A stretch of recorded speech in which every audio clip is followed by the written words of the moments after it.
polisi jadi korban, rakyat jadi korban. Oleh sebab itu, saudara, atas permintaan beberapa media saya ingin menyampaikan satu jawaban untuk semua. Pertama, memang situasi sekarang ini mencekam, ya, karena peristiwa demo di DPR yang menimbulkan banyak korban dan kerusuhan yang meluas di seluruh tanah air, sehingga harus segera diselesaikan oleh pihak yang berwenang dan berwajib. Kita tentu mendukung demo dan protes-protes itu 100% mendukung. Jika ada ketidakpuasan atau anggapan kesalahan dari para pengelola pemerintahan dan lembaga-lembaga politik, kita setuju, perkeras saja protes. Kita mengerti itu. Tetapi yang terjadi sekarang mungkin sudah terlalu jauh. Satu, sudah menewaskan saudara Afan yang di DPR itu. Jangan lupa, di Makassar juga diberitakan hari ini 3 orang tewas ketika gedung DPRD itu diserbu oleh massa dan dibakar. Nah, di Bandung polisi itu dikejar-kejar habis oleh massa, sampai lari berhamburan, ditangkap, ditendang gitu.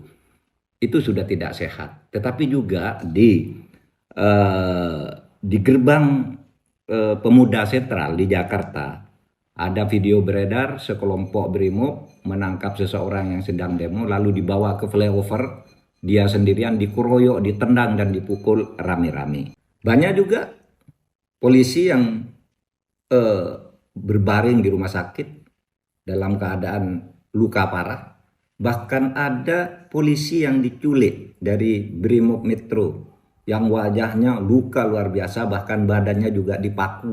Di jalan-jalan sekarang, yang terutama di depan beberapa polres yang tadi pagi saya lewat ketika menuju bandara, menuju Halim, itu banyak bangkai-bangkai mobil dan bekas bangunan-bangunan dijebol karena penjarahan.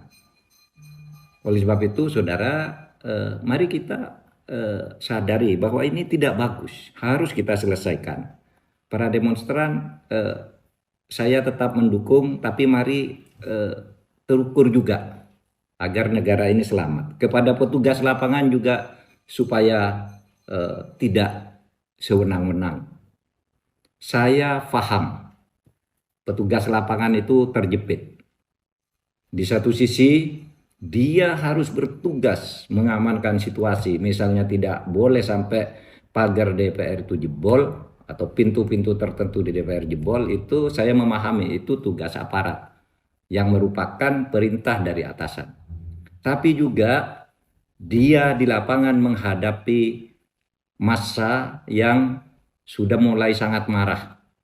Nah, oleh sebab itu ini yang harus bertanggung jawab adalah atasan dalam memberi komando itu supaya cermat dari waktu ke waktu gitu. Jangan sampai terjadi korban di kalangan aparat dan rakyat. Yang saya lihat sekarang ini terjadi bentrokan antara rakyat melawan aparat. Padahal aparat itu hanya menerima tugas, tidak ikut mengambil keputusan politik. Jadi korban. Polisi jadi korban. Rakyat jadi korban. Oleh sebab itu ini harus diselesaikan. Masalah utamanya apa? Ya.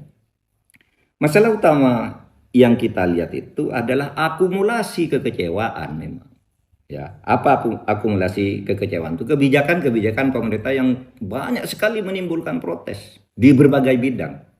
Ya, dan hampir setiap saat protes-protes itu muncul, tetapi penyelesaiannya tidak jelas. Hanya seperti ngasih permen lalu timbul lagi kebijakan-kebijakan yang menjadi persoalan baru bagi masyarakat.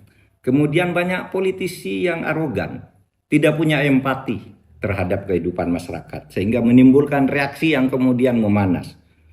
Lalu saya melihat juga tak menentunya proses penegakan hukum. Ada yang jalan, ada yang tidak, ada yang hanya masalah sepele aja tidak bisa diselesaikan, ada yang besar diumumkan tetapi kemudian tindak lanjutnya tidak jelas. Ada pejabat-pejabat yang oleh masyarakat diyakini atau punya indikasi dia punya catatan korupsi tapi berkeliaran terus memerintah dan membuat kebijakan dan sebagainya. Nah, ini supaya diselesaikan agar tidak semakin rumit. Negara ini adalah milik kita bersama. Wahai seluruh rakyat, aparat itu bukan musuh Anda. Wahai aparat, rakyat itu bukan musuh Anda. Anda harus menanggung akibat karena kebijakan-kebijakan dan para pejabat dan pemimpin yang korup sebenarnya. Dan penyelesaiannya harus di sini. Terima kasih.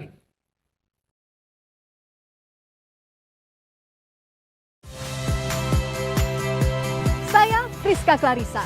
Saksikan program-program Kompas TV melalui siaran digital, pay TV, dan media streaming lainnya. Kompas TV, independen, terpercaya.